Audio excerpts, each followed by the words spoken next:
ನೋಡಿ.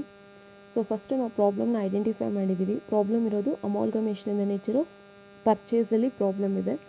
Then second step ನಾವು identify ಮಾಡಬೇಕಾಗಿರೋದು ಯಾವ ಮೆಥಡಲ್ಲಿ ಪರ್ಚೇಸ್ ಕನ್ಸಿಡರೇಷನ್ನ ಕ್ಯಾಲ್ಕುಲೇಟ್ ಮಾಡಬೇಕಾಗಿರೋದು ಅಂತ. So purchase consideration to be calculated under net asset method. Net asset ಮೆಥಡಲ್ಲಿ ಕ್ಯಾಲ್ಕುಲೇಟ್ ಮಾಡಬೇಕಾಗುತ್ತೆ. So while calculating the purchase ಕನ್ಸಿಡರೇಷನ್ನ ಕ್ಯಾಲ್ಕುಲೇಟ್ ಮಾಡಬೇಕಾದಾಗ so we have to consider agreed values nothing but realized values na consider ಮಾಡಬೇಕಾಗುತ್ತೆ. First goodwill. So goodwill, that is 9,000 and 3,000, these are the agreed values. Buildings it is written off by 10% written off ಆಗ್ತಿದೆ. So ಹಾಗಾಗಿ 10,000 is the balance sheet value. ನಾನು direct ಆಗಿ 90% ಅಂತ consider ಮಾಡಿದ್ದೀವಿ. So return of decrease ಆಯಿತು ಅಂದರೆ 100ಅಲ್ಲಿ minus ಮಾಡ್ಕೊಬೇಕಾಗತ್ತೆ. Increase ಆಯಿತು ಅಂದರೆ 100ಗೆ ಆ್ಯಡ್ ಮಾಡಬೇಕಾಗತ್ತೆ. That is 10,000 into 90%, 12,000 into 90%. This is the realised values. Plant that is taken over at the book value. Stock is also taken over at the book value. Debtors RBDT to be created at 5% on the debtors. 5% create ಮಾಡಬೇಕಾಗತ್ತೆ. ಎಷ್ಟು ಡೆಟಾರ್ಸ್ ಇದೆಯೋ ಅದ್ರ ಮೇಲೆ 5% ಅಂದರೆ 95% ಆಗುತ್ತೆ. ಇನ್ನು 5% RBDTನ minus ಮಾಡ್ತೀವಿ. So cash that is taken over at the book value. Realised values ಯಾವುದಿದೆ? ಗುಡ್ ವಿಲ್ ಡೈರೆಕ್ಟಾಗಿ ಕೊಟ್ಟಿದ್ದಾರೆ. And buildings and debtors to be calculated.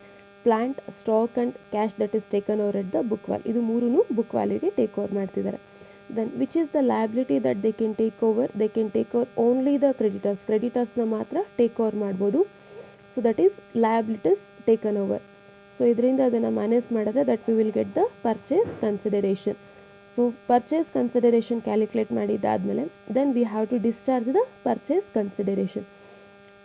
ಕನ್ಸಿಡರೇಷನ್ನ discharge ಮಾಡಬೇಕಾದ್ರೆ ದ ಎಂಟೈರ್ ಪರ್ಚೇಸ್ ಕನ್ಸಿಡರೇಷನ್. ನಿಮಗೆ ಕ್ವಶನಲ್ಲಿ ಒಂದು ಪಾಯಿಂಟ್ ಇದೆ.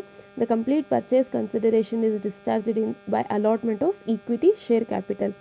The complete purchase consideration ಎಷ್ಟು ಬಂದಿದೆ? The complete thing is discharged by the issue of equity shares. Equity sharesನ ಇಶ್ಯೂ ಮಾಡಿ ಡಿಸ್ಚಾರ್ಜ್ ಮಾಡ್ತಿದ್ದಾರೆ. So 40,670, 33,200. The complete thing is discharged in equity share capital. Next, ledger accounts in the books of X Limited and Y Limited. So ಯಾವುದಾದ್ರು company liquidate ಆಗ್ತಿದೆ ಆ company ಬುಕ್ಸಲ್ಲಿ ledger ಅಕೌಂಟ್ಸ್ನ ಮಾಡಬೇಕಾಗುತ್ತೆ. Which are those two companies? X Limited and Y Limited. First realisation ಅಕೌಂಟ್ನ ಮಾಡಬೇಕು.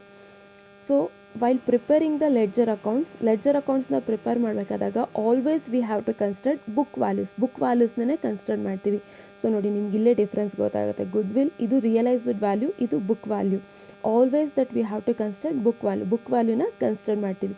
But PC calculation ಮಾಡಬೇಕಾದಾಗ realised ವ್ಯಾಲ್ಯೂಸ್ನ ಕನ್ಸಿಡರ್ ಮಾಡಬೇಕಾಗತ್ತೆ. So first goodwill, buildings, plant ಎಲ್ಲ ಅಸೆಟ್ಸು ಟೇಕ್ ಓವರ್ ಆಗ್ತಿರೋದ್ರಿಂದ ಎಲ್ಲ ಅಸೆಟ್ಸು ಬುಕ್ ವ್ಯಾಲ್ಯೂಸ್ನ ಕನ್ಸಿಡರ್ ಮಾಡಿದೆ. So liabilities that they can take over ಯಾವುದನ್ನು ನಾವು ಆಗಲೇ ಐಡೆಂಟಿಫೈ ಮಾಡಿದ್ದೀವಿ. Which all to be transfer to the realisation account and equity share holders. So ಕ್ರೆಡಿಟರ್ಸ್ನ ಮಾತ್ರ ನಾವಿಲ್ಲಿ ಟೇಕ್ ಓವರ್ ಮಾಡೋದಕ್ಕಾಗೋದ್ರಿಂದ ಅದನ್ನು ಮಾತ್ರ ಕನ್ಸಿಡರ್ ಮಾಡ್ತಿದ್ದೀವಿ. So and the next thing that is purchasing company account. Which is the purchasing company? Z limited. That is purchase consideration ಏನಿದೆ ಅದನ್ನು consider ಮಾಡ್ಕೊಳ್ಳಿ. ಟೋಟಲ್ ಮಾಡಿ. ಸೊ ಡೆಬಿಟ್ ಸೈಡ್ ಜಾಸ್ತಿ ಬರುತ್ತೆ, ಕ್ರೆಡಿಟ್ ಸೈಡು ಶಾರ್ಟೇಜ್ ಆಗುತ್ತೆ. That we have to balance under the credit side balance ಮಾಡಬೇಕು. ಏನಂತ balance ಮಾಡ್ತೀರಾ? The balance to be transfer to equity share holders account. So over the real owners profit ಆಗಲಿ loss ಆಗಲಿ ಅವ್ರಿಗೇನೆ transfer ಮಾಡಬೇಕಾಗತ್ತೆ. Debit side ಆದರೆ profit, credit side ಆದರೆ loss. So year we have the loss of 7,930 and 5,000. So and the next thing that is Z limited account, that is purchasing company account. So realisation ಅಕೌಂಟಲ್ಲಿ ಏನಾಗಿದೆ? By Z Limited. So Z Limited ಅಕೌಂಟಲ್ಲಿ ಏನಾಗುತ್ತೆ ನಿಮಗೆ? To realisation account. So realisation ಅಕೌಂಟಲ್ಲಿ Z Limited ಆಗಿರೋದ್ರಿಂದ Z ಲಿಮಿಟೆಡಲ್ಲಿ to realisation account. So credit side ನಾವು consider ಮಾಡಬೇಕಾಗಿರೋದು how they are discharging the purchase consideration. The complete purchase consideration is discharged in the form of equity ಶೇರ್ಸಲ್ಲಿ discharge ಮಾಡ್ತಿದ್ದಾರೆ. By equity share holders account ಎಷ್ಟಿದೆಯೋ ಅದನ್ನು consider ಮಾಡಿ. And one more thing, liquidation expenses ಯಾವ company pay ಮಾಡ್ತಿದೆ ಅಂತ ನೋಡಬೇಕಾದ್ರೆ, if it is paid by the selling company ಅಥವಾ ಲಿಕ್ವಿಡೇಟಿಂಗ್ ಕಂಪನಿ ಪೇ ಮಾಡಿದ್ರೆ ರಿಯಲೈಸೇಷನ್ ಅಕೌಂಟಲ್ಲಿ ಬರುತ್ತೆ. If the same thing is paid by the purchasing company pay ಮಾಡಿದ್ರೆ purchasing company ಬುಕ್ಸಲ್ಲಿ ಬರುತ್ತೆ. So here the liquidation expenses is paid by the Z Limited pay ಮಾಡ್ತಿರೋದ್ರಿಂದ so ಎರಡೂ ಕಡೆ ಕನ್ಸಿಡರ್ ಮಾಡಬೇಕಾಗತ್ತೆ, debit side and credit side, because this account has to get tally. So one thing that is for liquidation expenses paid and the next this thing is for liquidation expenses recovered. So pay ಮಾಡಿ ಹಾಗೆ recover ಮಾಡ್ಕೊಳ್ಳೋದ್ರಿಂದ ಎರಡೂ ಕಡೆನೂ ಬರುತ್ತೆ. To bank account by bank account, that is liquidation expenses, ಈ account tally ಆಗುತ್ತೆ. Next equity share holders account. By balance brought down, this is equity share capital or capital given in the balance sheet. Reserves and profit and loss account, ಇದಿಷ್ಟು ಇನ್ನು ನಾವು transfer ಮಾಡಿರಲಿಲ್ಲ realisation ಅಕೌಂಟ್ಗೆ. So reserves and profit and loss account, that is a part of the shareholders fund, so that should be transferred to equity shareholders account. So and the next thing, asset side ಅಲ್ಲಿ transfer ಮಾಡಬೇಕಾಗಿರೋದು ಯಾವುದಿಲ್ಲ. Realisation ಅಕೌಂಟಲ್ಲಿ ಏನಾಗಿದೆ, by equity share holders account ಆಗಿದೆ. Equity share holders ಅಕೌಂಟಲ್ಲಿ to realisation account. Then in Z limited it is by equity share holders account. In equity share holders to equity shares in Z limited, ಇದು ಒಂದು ವರ್ಡ್ನ add ಮಾಡಬೇಕಾಗತ್ತೆ. To equity shares in Z limited account ಎಷ್ಟಿದೆಯೋ ಅದನ್ನು consider ಮಾಡ್ಕೊಳ್ಳಿ. ಈ account ಕೂಡ tally ಆಗುತ್ತೆ. If it doesn't tally then you have to balance it as cash or bank account, cash ಅಥವಾ ಬ್ಯಾಂಕ್ ಅಕೌಂಟ್ ಅಂತ ಬ್ಯಾಲೆನ್ಸ್ ಮಾಡಬೇಕಾಗುತ್ತೆ. And the last thing cash account. To balance brought down, balance sheet ಇದೆಯಲ್ಲ, ನೀವು ಯಾವುದೇ ಒಂದು ಅಕೌಂಟ್ನ prepare ಮಾಡಬೇಕಾದ್ರೆ first ಆ ಬ್ಯಾಲೆನ್ಸ್ನ ಬ್ರಾಡ್ ಡೌನ್ ಮಾಡಬೇಕು. ಇಲ್ಲಿ ನೋಡಿ, ಶೇರ್ ಹೋಲ್ಡರ್ಸ್ ಮಾಡಿದ್ರಿ ಅಂದರೆ ಫಸ್ಟ್ ಕ್ಯಾಪಿಟಲ್ನ ಬ್ರಾಡ್ ಡೌನ್ ಮಾಡಿದ್ರಲ್ವ, ಅದೇ ಥರ ಕ್ಯಾಶ್ ಆರ್ ಬ್ಯಾಂಕ್ ಅಕೌಂಟ್ ಮಾಡಬೇಕಾದಾಗ ಫಸ್ಟ್ ಕ್ಯಾಶ್ ಅಥವಾ ಬ್ಯಾಂಕ್ ಬ್ಯಾಲೆನ್ಸ್, ಅಸೆಟ್ಸ್ ಏನೇ ಇರಲಿ ಡೆಬಿಟ್ ಸೈಡ್ಗೆ ಬ್ರಾಡ್ ಡೌನ್ ಮಾಡಬೇಕು, ಲಯಬಿಲಿಟೀಸ್ ಏನೇ ಇರಲಿ ಕ್ರೆಡಿಟ್ ಸೈಡ್ಗೆ ಬ್ರಾಡ್ ಡೌನ್ ಮಾಡಬೇಕು. This is the general thing. So ಇದು ಕ್ಯಾಶ್ ನಮಗೆ ಅಸೆಟ್ ಆಗಿರೋದ್ರಿಂದ to balance brought down, opening balance ಏನಿದೆ ಅದನ್ನು ಬ್ಯಾಲೆನ್ಸ್ ಶೀಟಲ್ಲಿ ಇರೋದನ್ನು ಬ್ರಾಡ್ ಡೌನ್ ಮಾಡಿದೆ. 2400 ಆ್ಯಂಡ್ 4400. ರಿಯಲೈಸೇಷನ್ ಅಕೌಂಟಲ್ಲಿ ಏನಾಗಿದೆ, ಟು ಕ್ಯಾಶ್ ಅಕೌಂಟ್. ಕ್ಯಾಶ್ ಅಕೌಂಟಲ್ಲಿ by realisation account. Z limited, this is cash or bank account.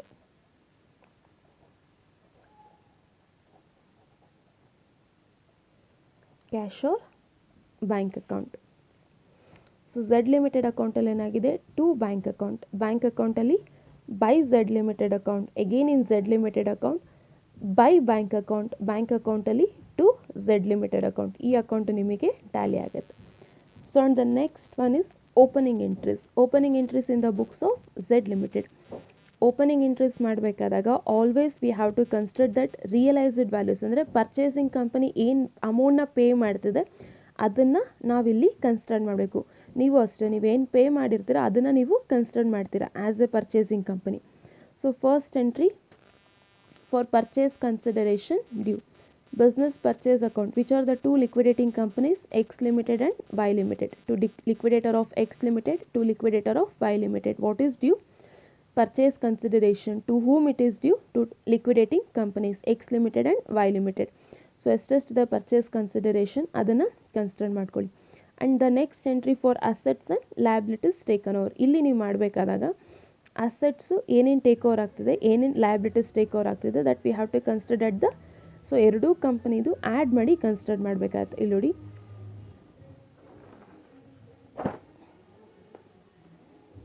Good will total ಎಷ್ಟಾಗುತ್ತೆ, 12,300.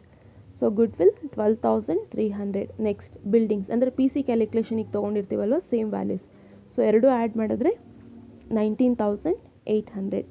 ನೆಕ್ಸ್ಟ್ ಪ್ಲಾಂಟ್, ಎರಡೂ add ಮಾಡಿಕೊಂಡ್ರೆ 10,200. ನೆಕ್ಸ್ಟ್ ಸ್ಟಾಕ್, ಎರಡು ಆ್ಯಡ್ ಮಾಡ್ಕೊಂಡಿದ್ದೀರಾ ಅಂದರೆ 15,000. ಸೊ ಡೆಟಾರ್ಸ್ ಎರಡು ಆ್ಯಡ್ ಮಾಡಿದ್ರೆ 11,970. ಸೊ ಕ್ಯಾಶ್ ಎರಡು ಆ್ಯಡ್ ಮಾಡಿದ್ದೀರಾ ಅಂದರೆ that will get 6,800. So creditors ಎರಡು ಆ್ಯಡ್ ಮಾಡ್ಕೊಂಡಿದ್ದೀವಿ ಅಂದರೆ 2,200. Along with this we have to consider business purchase, that is purchase consideration. ಈ ಅಕೌಂಟು ಟ್ಯಾಲಿ ಆಗುತ್ತೆ. ಸಪೋಸ್ ಆಗಲಿಲ್ಲ ಅಂದರೆ ಡೆಬಿಟ್ ಸೈಡ್ ಆದರೆ ಗುಡ್ ವಿಲ್ ಅಂತ ಬ್ಯಾಲೆನ್ಸ್ ಮಾಡಬೇಕು, ಕ್ರೆಡಿಟ್ ಸೈಡ್ ಆದರೆ ಕ್ಯಾಪಿಟಲ್ ರಿಸರ್ವ್ ಅಂತ ಬ್ಯಾಲೆನ್ಸ್ ಮಾಡಬೇಕು.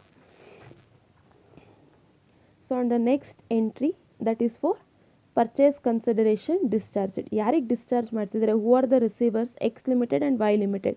How they are discharging, they are discharging complete purchase consideration in equity share capital. Equity share ಕ್ಯಾಪಿಟಲಲ್ಲಿ ಡಿಸ್ಚಾರ್ಜ್ ಮಾಡ್ತಿದ್ದಾರೆ. And the last entry suppose if liquidation expenses is paid by the purchasing company pay ಮಾಡಿದ್ರೆ ಇಲ್ಲಿ ಬರುತ್ತೆ, selling company pay ಮಾಡಿದ್ರೆ ಬರಲ್ಲ. ಇಲ್ಲಿ purchasing company pay ಮಾಡ್ತಿರೋದ್ರಿಂದ ಇಲ್ಲಿ consider ಮಾಡಬೇಕಾಗತ್ತೆ. Goodwill account debtor to cash or bank account. ಈ goodwill ಏನಪ್ಪ ಅಂದರೆ ಸೆಕೆಂಡ್ ಎಂಟ್ರಿಯಲ್ಲಿ ಏನಿದೆ ನೋಡಿ. ಸೊ ಗುಡ್ ವಿಲ್ ಇದ್ದರೆ ಗುಡ್ ವಿಲ್ ಅಂತ ಬರುತ್ತೆ, ಕ್ಯಾಪಿಟಲ್ ರಿಸರ್ವ್ ಇದ್ದರೆ ಕ್ಯಾಪಿಟಲ್ ರಿಸರ್ವ್ ಅಂತ ಬರುತ್ತೆ. In the second entry that we have goodwill. So second ಎಂಟ್ರಿಯಲ್ಲಿ ನಮಗೆ ಒಂದು ಗುಡ್ ವಿಲ್ ಇರೋದ್ರಿಂದ goodwill account debtor to cash or bank account. The total expenses is 9,000. ಇದು 9,000 ಆಗುತ್ತೆ. And the last is balance ಶೀಟ್ನ prepare ಮಾಡಬೇಕಾಗತ್ತೆ. So balance sheet prepare ಮಾಡಬೇಕಾದಾಗ completely ಇದು ಯಾವ ಕಂಪ್ನಿದು ಬ್ಯಾಲೆನ್ಸ್ ಶೀಟು? ಝೆಡ್ ಲಿಮಿಟೆಡ್ದು ಬ್ಯಾಲೆನ್ಸ್ ಶೀಟ್. ನಿಮಗೆ ಝೆಡ್ ಲಿಮಿಟೆಡ್ದು ಇನ್ಫಾರ್ಮೇಷನ್ ಏನಿದೆ, ಓಪನಿಂಗ್ ಎಂಟ್ರೀಸು ಝೆಡ್ ಲಿಮಿಟೆಡ್ದು ಇನ್ಫಾರ್ಮೇಷನ್ ಇರೋದ್ರಿಂದ, so this is X Limited and Y Limited, ಇದು ನಿಮಗೆ ಕನ್ಸಿಡರ್ ಆಗಲ್ಲ. ಸೊ ಝೆಡ್ ಲಿಮಿಟೆಡ್ ಇರೋದ್ರಿಂದ ಝೆಡ್ ಲಿಮಿಟೆಡ್ದು ಬ್ಯಾಲೆನ್ಸ್ ಶೀಟ್ನ ಪ್ರಿಪೇರ್ ಮಾಡಬೇಕಾಗತ್ತೆ. ಈಕ್ವಿಟಿ ಕ್ಯಾಪಿಟಲ್ ಎಷ್ಟಿದೆ ನೋಡಿ, equity capital 33,870. Creditors second journal ಎಂಟ್ರಿಯಲ್ಲಿದೆ ಅಲ್ವಾ ನಿಮಗೆ ಟೋಟಲ್ ಕ್ರೆಡಿಟರ್ಸ್ ಏನಿದೆ. ನಿಮಗೆ ಇಲ್ಲಿ ಬ್ಯಾಲೆನ್ಸ್ ಶೀಟ್ ಮಾಡಬೇಕಾದ್ರೆ second, third and fourth entry ಏನಾದರೂ ಇದ್ದರೆ ಕನ್ಸಿಡರ್ ಮಾಡಬೇಕಾಗತ್ತೆ ಕ್ರೆಡಿಟರ್ಸ್. ಇದು ಬ್ಯಾಂಕ್ ಓವರ್ ಡ್ರಾಫ್ಟ್ ಎಕ್ಸ್ಪ್ಲೈನ್ ಮಾಡ್ತೀನಿ. ಗುಡ್ ವಿಲ್, ಸೊ ಫಸ್ಟು ನಮಗೆ ಗುಡ್ ವಿಲ್ ಇಲ್ಲಿದೆ ಅಲ್ವಾ ಡೆಬಿಟ್ ಸೈಡಲ್ಲಿ, ಅದನ್ನು ಕನ್ಸಿಡರ್ ಮಾಡ್ತೀರಾ.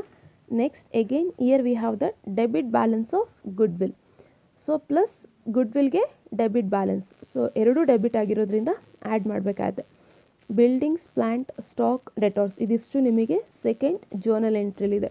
ಸೊ ಕ್ಯಾಶ್, ಟೋಟಲ್ ಕ್ಯಾಶ್ ಎಷ್ಟಿದೆ ಸೆಕೆಂಡ್ ಜೋನಲ್ ಎಂಟ್ರಿಯಲ್ಲಿ? 6,800. ಥರ್ಡ್ ಲಾಸ್ಟ್ ಎಂಟ್ರಿಯಲ್ಲಿ ನೋಡಿ ಕ್ರೆಡಿಟ್ ಬ್ಯಾಲೆನ್ಸ್ ಇದೆ. So minus credit balance, so ಎಷ್ಟಾಗುತ್ತೆ ಇಲ್ಲಿ ನೆಗೆಟಿವ್ ಬರುತ್ತೆ ನಮಗೆ. ಸೊ ಬ್ಯಾಲೆನ್ಸ್ ಶೀಟಲ್ಲಿ ನಾವು ನೆಗೆಟಿವ್ ತೋರ್ಸೋಕ್ಕೆ ಬರಲ್ಲ. ಸೊ ಈ ನೆಗೆಟಿವ್ನ ಇಲ್ಲಿ ಬ್ಯಾಂಕ್ ಓವರ್ ಡ್ರಾಫ್ಟ್ ಅಂತ ಕನ್ಸಿಡರ್ ಮಾಡಬೇಕಾಗುತ್ತೆ. ಸೊ ನೆಗೆಟಿವ್ ಏನಿದೆ this is bank over draft. ಇದನ್ನು ಬ್ಯಾಂಕ್ ಓವರ್ ಡ್ರಾಫ್ಟ್ ಅಂತ ಲ್ಯಾಬಿಲಿಟಿ ಸೈಡಲ್ಲಿ ಕನ್ಸಿಡರ್ ಮಾಡಬೇಕಾಗುತ್ತೆ.